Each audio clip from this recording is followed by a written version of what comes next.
Online study, শিক্ষা, চাকরি ও গুরুত্বপূর্ণ তথ্যের নির্ভরযোগ্য ঠিকানা। Hello everyone, welcome to online study YouTube channel. Online study YouTube চ্যানেলে আপনাদের সবাইকে এই ভিডিওতে স্বাগত।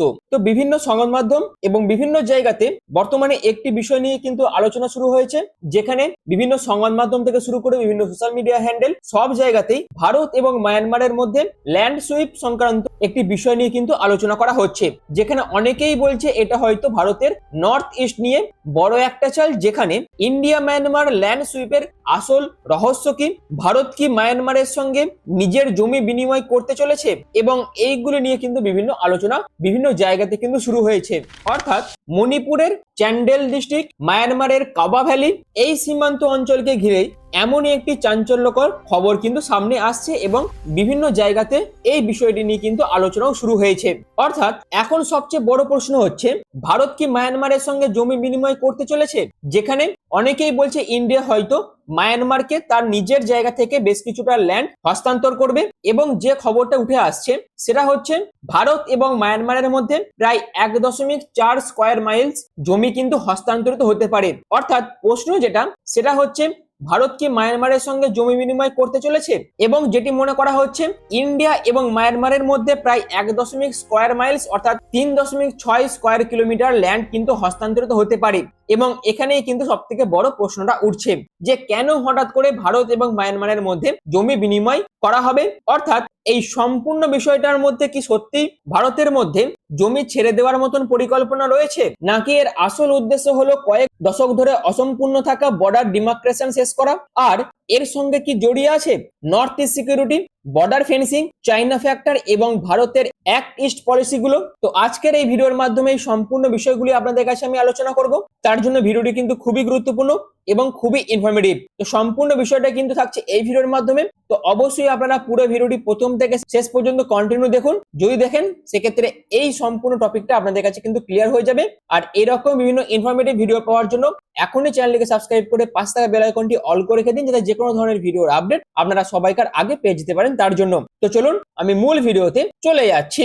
তো ভিডিওর শুরুতেই একটা বিষয় পরিষ্কার করে নেওয়া দরকার, সেটা হচ্ছে এখনো পর্যন্ত এটাকে এমন ভাবে বলা ঠিক হবে না যে ভারত মায়ানমারকে জমি দিয়ে দিয়েছে অথবা দুই দেশের মধ্যে ল্যান্ড সুইপ ফাইনাল হয়ে গেছে। এই কথাটা কিন্তু প্রথমেই জোর দিয়ে বলা ঠিক হবে না, যেখানে 2026 সালের জুলাই দ্য ডিপ্লোম্যাটের একটি রিপোর্টে বলা হয়, ভারতের একটি সরকারি নথিতে মণিপুরের বর্ডার পিলার্স 65 থেকে 68 এর মধ্যবর্তী অংশের ডিমার্কেশন সম্পূর্ণ করার জন্য প্রায় 1.4 স্কয়ার মাইলস টেরিটরি এক্সচেঞ্জের প্রপোজাল পরীক্ষা করার উল্লেখ কিন্তু ছিল এই রিপোর্টের মধ্যে।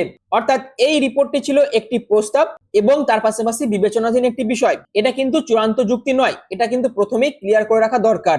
আর এখানেই আসে এই সম্পূর্ণ ঘটনাটার আসল টুইস্ট, কারণ এই যে 1.4 স্কয়ার মাইলসের গল্প, এটা কিন্তু আজকের নয়। অর্থাৎ এই 1.4 স্কয়ার মাইলের ইতিহাস কি, বা এই 1.4 স্কয়ার মাইলসের রহস্য কোথা থেকে উঠে এসেছে, যেখানে ভারত মায়ানমার সীমান্ত নিয়ে পুরনো যদি সরকারি নথিগুলি আমরা দেখি, সেখানে দেখা যায় কাবা ভ্যালি সেক্টরে বাউন্ডারি ডিমার্কেশন নিয়ে বহু বছর ধরেই কিছু আনসলভড অংশ কিন্তু ছিল, এবং 2003 সালে রাজ্যসভার মধ্যে একটি বিষয় আলোচনায় 1980 সালের একটি টেকনিক্যাল লেভেল এগ্রিমেন্টের কথা কিন্তু উল্লেখ করা হয়। সেখানে বংমাল তুয়াং সেক্টরে প্রায় 1.43 স্কয়ার মাইলস এলাকা মায়ানমারের পক্ষে অ্যাডজাস্টমেন্ট করার কথা কিন্তু ছিল। আর এর বিনিময়ে এই যে মোরে এলাকা রয়েছে, এই মোরে এলাকার কাছে বাউন্ডারি অ্যালাইনমেন্টের কিছু অ্যাডজাস্টমেন্ট হওয়ারও কিন্তু কথা ছিল, কিন্তু সেই এগ্রিমেন্ট বাস্তবায়িত হয়নি, মূলত মণিপুর সরকারের আপত্তির কারণে। অর্থাৎ আজ যে 1.4 স্কয়ার মাইলস ফিগার নিয়ে আমরা আলোচনা করছি, সেটার সঙ্গে কিন্তু এই পুরনো বাউন্ডারির যে নেগোসিয়েশন, তার কিন্তু একটা আশ্চর্য মিল কিন্তু রয়েছে। তাই এটাকে একেবারেই নতুন করে গড়ে ওঠা হঠাৎ জমি দিয়ে দেওয়ার সিদ্ধান্ত হিসেবে দেখলে পুরো ইতিহাসটাই কিন্তু বাদ পড়ে যাবে, বা সম্পূর্ণ ইতিহাসটাকে ইগনোর করা হবে। তো এইটাই ছিল এই যে 1.4 স্কয়ার মাইলসের যে বিষয়টা ভারত এবং মায়ানমারের মধ্যে, তার ইতিহাস। আশা করি এই বিষয়টা আপনাদের কাছে আমি ক্লিয়ার করতে পেরেছি। এবার আসি এই যে চান্দ্রেল এবং কাবা ভ্যালি, এই দুটো কেন এত গুরুত্বপূর্ণ, বা এই অঞ্চলগুলি কেন এত গুরুত্বপূর্ণ। অর্থাৎ সম্পূর্ণ বিষয়টার মধ্যে জিওগ্রাফিটা কি রয়েছে না, মণিপুরের যে চান্ডেল ডিস্ট্রিক্ট রয়েছে এবং ভারতের যে মায়ানমার বর্ডার রয়েছে, এই দুটোই কিন্তু মায়ানমার বর্ডারের অত্যন্ত গুরুত্বপূর্ণ অংশ। আর তার উপরেই রয়েছে মায়ানমারের কাবা ভ্যালি, স্যাগিং রিজিয়নের কিছুটা অংশ। আর এই অঞ্চল শুধু মানচিত্রের একটি সীমারেখা কিন্তু নয়, এই বিষয়টা আপনাদের মাথায় রাখতে হবে। অর্থাৎ এটি নর্থ ইস্ট ইন্ডিয়া এবং মায়ানমারের মধ্যে যোগাযোগ স্থাপনের একটি গুরুত্বপূর্ণ গেটওয়েও কিন্তু। আর ভারত ও মায়ানমারের মধ্যে মোট যে ল্যান্ড বর্ডার রয়েছে তার প্রায় 1643 কিলোমিটার, যার মধ্যে মণিপুরের অংশ রয়েছে প্রায় 398 কিলোমিটার। অর্থাৎ চান্দ্রেল বা মোড়ের মতো এলাকায় বর্ডার ম্যানেজমেন্টের সামান্য পরিবর্তনও কিন্তু সিকিউরিটি, ট্রেড থেকে শুরু করে কানেক্টিভিটি তিনটে ক্ষেত্রে কিন্তু প্রভাব ফেলতে পারে। অর্থাৎ এই সমস্ত পয়েন্টগুলির জন্য এই চান্দ্রেল এবং কাবা ভ্যালি কিন্তু খুবই গুরুত্বপূর্ণ অঞ্চল। এবার আসি আসল সমস্যাতে, সেটা হচ্ছে বর্ডার ডিমার্কেশন। এবং এখানে গুরুত্বপূর্ণ শব্দ যেটা, সেটা হচ্ছে ডিমার্কেশন। এই ডিমার্কেশন বলতে কি বোঝায় না, দুটি দেশের মধ্যে আন্তর্জাতিক সীমান্ত কোথায় ঠিকভাবে থাকবে সেটা গ্রাউন্ড লেভেলে নির্ধারণ করে বাউন্ডারি প্লাস ম্যাপ এবং কোঅর্ডিনেটস এর মাধ্যমে, যেটির মাধ্যমে স্পষ্ট করা হয়, সেটাকেই যেহেতু ডিমার্কেশন বলে। সেখানে ভারত সরকার অতীতে বারবার বলে যে ইন্ডিয়া মায়ানমার বর্ডার নিয়ে সামগ্রিকভাবে কোনো ফর্মাল বাউন্ডারি ডিসপিউট নেই, কিন্তু মায়ানমার সেক্টরে বেশ কিছু আনসেটেলড বাউন্ডারি পিলার্স কিন্তু রয়েছে। এবং 2013 সালে লোকসভাতে একটি প্রশ্ন উত্তর পর্বে যখন এই বিষয়ে প্রশ্ন করা হয় এবং তার পরিপ্রেক্ষিতে উত্তরে যেটা বলা হয় সেটা হচ্ছে মণিপুর সেক্টরে প্রায় 9টি আনসেটেলড বাউন্ডারি প্লেয়ার্স ছিল এবং দুই দেশের সার্ভে ডিপার্টমেন্টস সেগুলি ডিমার্কেশন নিয়ে কাজও কিন্তু করেছিল। তাহলে যদি এত কিছু কাজই হয়ে থাকে সেক্ষেত্রে সমস্যাটা কোথায়? অর্থাৎ সমস্যাটা হলো যতক্ষণ না বাউন্ডারি গ্রাউন্ড লেভেলে পুরোপুরি ক্লিয়ার না হয়ে যায় ততক্ষণ ফেন্সিং থেকে শুরু করে রোডস, পেট্রোল ট্র্যাকস এবং বর্ডার ম্যানেজমেন্ট মতো কাজও জটিলতা তৈরি হতে পারে। আর এখানেই তৈরি হয়েছে আসল সমস্যা। তাহলে দুই দেশের তরফ থেকে যে বলা হচ্ছিল যে ল্যান্ড সুইপ, এই ল্যান্ড সুইপের সম্ভাব্য যুক্তিগুলি কি? যেখানে ধরুন একটা বাউন্ডারি এগ্রিমেন্ট নিয়ে দুই দেশের টেকনিক্যাল আন্ডারস্ট্যান্ডিং যেহেতু রয়েছে, কিন্তু বাস্তবে পুরনো বাউন্ডারি পিলার্স থেকে শুরু করে গ্রাউন্ড পজিশন এবং অ্যাডমিনিস্ট্রেটিভ কন্ট্রোলের মধ্যে যেহেতু মিসম্যাচ রয়েছে, এই অবস্থায় দুই পক্ষ যদি এমন একটি নতুন অ্যালাইনমেন্ট তৈরি করতে চায় যাতে বাউন্ডারি আরো পরিষ্কার হয়,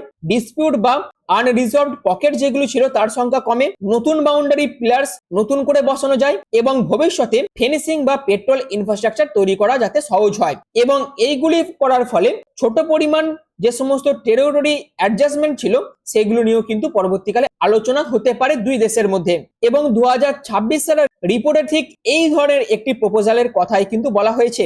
এবং বিপি 65 থেকে বিপি 68 এর মধ্যে ডিমার্কেশন সম্পূর্ণ করার উদ্দেশ্যে এই ল্যান্ড প্রপোজালের কথা কিন্তু নিয়ে আসা হয়। অর্থাৎ আমরা হেডলাইনে যে কথাটি বলেছি সেটা হচ্ছে ল্যান্ড সুইপ। এই ল্যান্ড সুইপ শব্দটি যতটা ড্রামাটিক, বাস্তব ডিপ্লোম্যাটিক কনটেক্সট তার চেয়ে অনেক বেশি কিন্তু টেকনিক্যাল। এই বিষয়টা কিন্তু খুবই গুরুত্বপূর্ণ। আশা করি বিষয়টা আপনাদের কাছে আমি ক্লিয়ার করতে পেরেছি। এবার আসি বর্ডার ফেন্সিং এর সঙ্গে এর সম্পর্ক কি। অর্থাৎ সিকিউরিটি অ্যাঙ্গেলের দিক থেকে ইন্ডিয়া মণিপুর বর্ডার দীর্ঘদিন ধরেই ভারতের জন্য কিন্তু এটা বড় চ্যালেঞ্জ, কারণ সীমান্তের অনেক অংশ পাহাড়ি, জঙ্গলপূর্ণ এবং ডিফিকাল্ট টেরিনের মধ্য দিয়ে গেছে। সরকারি নথি অনুযায়ী 1643 কিলোমিটার বর্ডারের একটি বড় অংশ ডিমার্কেটেড হলেও Kabaw valley in Manipur and undemarcated portion হিসেবে দীর্ঘদিন ধরে উল্লেখ করা হয়েছে। এবং 2026 সালের রিপোর্ট অনুযায়ী বর্ডার ডিমার্কেশন দ্রুত করার পেছনে ফেন্সিং এবং cross border technical activity, illegal movement ও ইনসার্জেন্ট মুভমেন্ট মোকাবিলায় সিকিউরিটি কনসার্নেও গুরুত্বপূর্ণ বলে উল্লেখ করা হয়েছে। অর্থাৎ ক্লিয়ার বাউন্ডারি থেকে শুরু করে better border management, easier fencing থেকে শুরু করে পেট্রোলিং থেকে শুরু করে গেটার সিকিউরিটি, এই চেনটাই কিন্তু এখন সব থেকে গুরুত্বপূর্ণ দুই দেশের জন্য। তার জন্যই কিন্তু বর্ডার ফেন্সিং এই সম্পূর্ণ বিষয়টার সাথে খুবই সম্পর্কযুক্ত রয়েছে। এবং ভারত যদি এই বর্ডার ফেন্সিংটাকে সম্পূর্ণ করতে পারে সেক্ষেত্রে ভারতের সম্ভাব্য লাভ কি হতে পারে এই বিষয়টাও কিন্তু আলোচনা করার প্রয়োজন রয়েছে।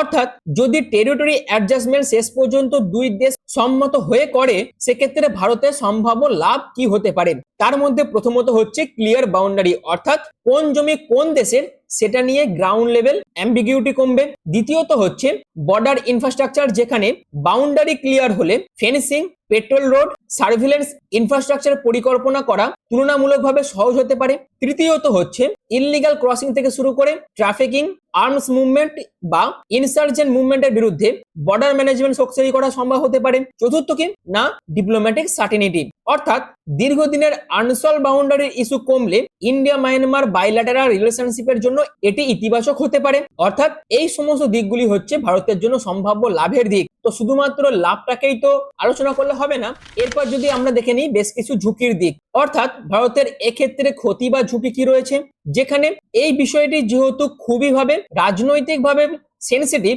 কারণ যে কোনো সোভারজিন টেরিটরি অ্যাডজাস্টমেন্টের ক্ষেত্রে যখন প্রশ্ন উঠবে তখন ভারত কেন নিজের বলে বিবেচিত জমি ছাড়বে, এই নিয়েও তো বিভিন্ন রকম বিষয় উঠে আসবে। বিশেষ করে মণিপুরের মতো পলিটিক্যাল সেনসিটিভ রাজ্যে বিষয়টি কিন্তু আরো গুরুত্বপূর্ণ হয়ে উঠবে তখন। আর স্থানীয় মানুষের land rights, traditional use, administrative control এবং হিস্টোরিক্যাল ক্লেমস সবকিছুই কিন্তু বিবেচনা তখন করতে হবে। আর যেহেতু 1980 সালের এগ্রিমেন্টও বাস্তবায়িত হয়নি মণিপুর সরকারের অপোজিশনের কারণে, তাই কোনো ল্যান্ড সুইপ হলে শুধু দিল্লি এবং নাইপিউ দাওয়ের ডিপ্লোম্যাটিক এগ্রিমেন্ট যথেষ্ট নয়, গ্রাউন্ড লেভেল অ্যাকসেপ্টেন্সও কিন্তু খুবই গুরুত্বপূর্ণ। আশা করি এই বিষয়টাও আপনাদের কাছে আমি ক্লিয়ার করতে পেরেছি। এবার আসি চায়না ফ্যাক্টর, অর্থাৎ এই বিষয়টার সাথে কি চায়নার সঙ্গে কি কোনো সম্পর্ক আছে, এখানে একটু কিন্তু সাবধান আমাদের হতে হবে, কারণ এখনো পর্যন্ত প্রকাশ্য তথ্য থেকে এমন কোনো প্রমাণ নেই যে 1.4 স্কয়ার মাইলসের ল্যান্ড সুইপ সরাসরি চায়নাকে মোকাবিলা করার জন্যই করা হচ্ছে। তবে বর্ডার স্ট্র্যাটেজিক কনটেক্সটে মায়ানমার ভারতের কাছে যেহেতু অত্যন্ত গুরুত্বপূর্ণ, কারণ মায়ানমার হলো ইন্ডিয়ার নর্থ ইস্টের সাউথ ইস্ট এশিয়ার একটি গেটওয়ে, এই বিষয়টা কিন্তু আমাদের প্রত্যেকেরই মাথায় রাখা প্রয়োজন আছে। আর ভারতের অফিসিয়াল ডিপ্লোম্যাটিক ডেসক্রিপশন অনুযায়ী মায়ানমার হলো একমাত্র এশিয়ান দেশ যার সঙ্গে ভারতের ল্যান্ড এবং মেরিটাইম দুই ধরনের বাউন্ডারি রয়েছে, এবং এটি নর্থ ইস্ট ইন্ডিয়াকে সাউথ ইস্ট এশিয়ার সঙ্গে যুক্ত করার গেটওয়ে হিসেবে কিন্তু খুবই গুরুত্বপূর্ণ একটি স্থান। আর মায়ানমারের সঙ্গে চায়নার গভীর ইকোনমিক ও স্ট্র্যাটেজিক এঙ্গেজমেন্ট থাকায় ভারতের কাছে মায়ানমার এবং মায়ানমারের স্টেবিলিটি এবং কানেক্টিভিটি স্বাভাবিকভাবেই কিন্তু গুরুত্বপূর্ণ। তাই চাইনা ফ্যাক্টরকে ব্যাকগ্রাউন্ড স্ট্র্যাটেজিক কন্টেক্সট হিসেবে দেখা যায়, কিন্তু সরাসরি এই ল্যান্ড সুইপকে চায়নার বিরুদ্ধে মুভ বলা কিন্তু এখনই ঠিক হবে না, বিষয়টা কিন্তু তখন অতিরঞ্জিত হয়ে যাবে যদি দুটোকেই এক করে ফেলি। আশা করি এই বিষয়টা আপনাদের কাছে আমি ক্লিয়ার করতে পেরেছি।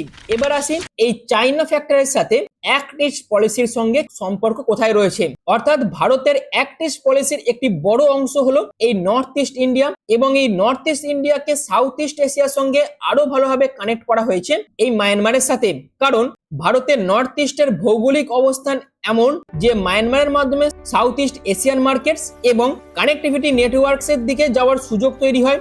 আর ভারত ও মায়ানমারের অফিসিয়াল স্টেটমেন্টেও অ্যাক্ট ইস্ট পলিসির কানেক্টিভিটি এবং বাইল্যাটারাল কোঅপারেশনের গুরুত্ব কিন্তু বারবার উঠে এসেছে। তাই বর্ডার সিকিউরিটি এবং কানেক্টিভিটি দুটোকে কিন্তু আমাদের আলাদা করে দেখলে ঠিক হবে না, বা আলাদা করে দেখাও যাবে না এই দুটি বিষয়কে।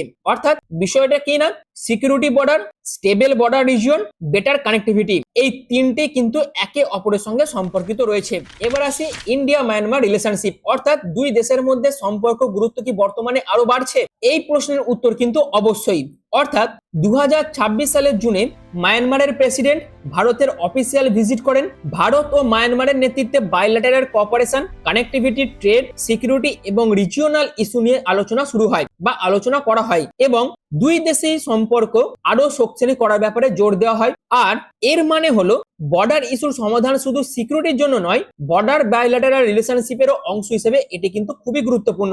এমনকি 2025 সালে দুই দেশ 36টি Myanmar India boundary strips maps sign করা হয়, এবং তার পেছনে উদ্দেশ্য কি ছিল না, বর্ডার ম্যানেজমেন্টকে আরো কোঅর্ডিনেট করার উদ্দেশ্যে। অর্থাৎ এখান থেকে আমরা কি বুঝতে পারি যে এই যে বাউন্ডারি ডিমার্কেশন, এটি কিন্তু কোনো স্বল্পমেয়াদী পরিকল্পনা নয়, এটা কিন্তু একটি দীর্ঘমেয়াদী বাইল্যাটারাল প্রসেস। তো এবার আসি ফাইনাল ভার্ডিক্টে, অর্থাৎ এই যে 1.4 স্কয়ার কিলোমিটার নিয়ে যেটি নিয়ে আলোচনা শুরু হয়েছে, এর পেছনে আসল সত্যগুলি কি রয়েছে। তার প্রথম হচ্ছে 1 স্কয়ার মাইলস টেরিটরি এক্সচেঞ্জের একটি প্রপোজাল 2026 রিপোর্ট হয়েছে, এটাকেই এখন final India Myanmar land sweep বলা যাবে না। 3 নম্বর হচ্ছে এই সংখ্যাটি হিস্টোরিক্যাল কানেকশন রয়েছে, যেটি 1980 সালের একটি টেকনিক্যাল লেভেল বাউন্ডারি এগ্রিমেন্টের সঙ্গে, যেখানে প্রায় 1.43 স্কয়ার মাইল এগ্রিমেন্টের কথা ছিল।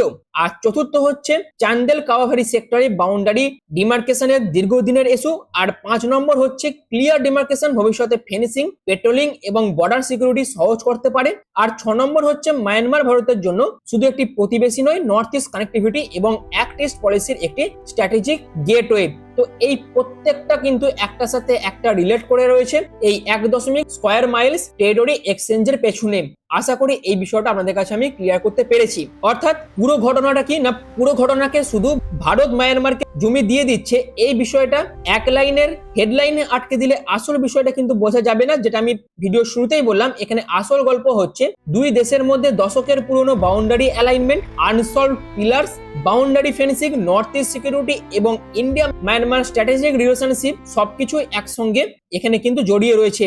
আর এখানেই গুরুত্বপূর্ণ প্রশ্ন হচ্ছে, এই প্রপোজাল কি শেষ পর্যন্ত ডিপ্লোম্যাটিক অ্যারেঞ্জমেন্টে পরিণত হবে? আর যদি হয় সেক্ষেত্রে মণিপুরের লোকাল স্টেক হোল্ডার্স এবং দুই দেশের সাধারণ মানুষের জন্য এর বাস্তব প্রভাবই বা কি হবে সেটাই এখন কিন্তু দেখার। তো আপনাদের কি মনে হয়, ভারতের কি এমন ল্যান্ড সুইপ বিবেচনা করা উচিত? যদি তার বিনিময়ে দীর্ঘদিনের বর্ডার ডিমার্কেশন সম্পূর্ণ হলে সিকিউরিটি কি আরো শক্তিশালী হবে? কমেন্টে অবশ্যই আপনাদের মতামত জানান। আর যদি ভিডিওটি ভালো লেগে থাকে সেক্ষেত্রে অবশ্যই ভিডিওটিকে লাইক, শেয়ার এবং চ্যানেলটিকে সাবস্ক্রাইব করে পাশে থাকা বেল আইকনটি অল করে রেখে দেবেন। আর ভিডিওটি এখনের মতন এটুকুই। পুরো ভিডিওটি প্রথম থেকে শেষ পর্যন্ত দেখার জন্য আপনাদের প্রত্যেককে অসংখ্য ধন্যবাদ।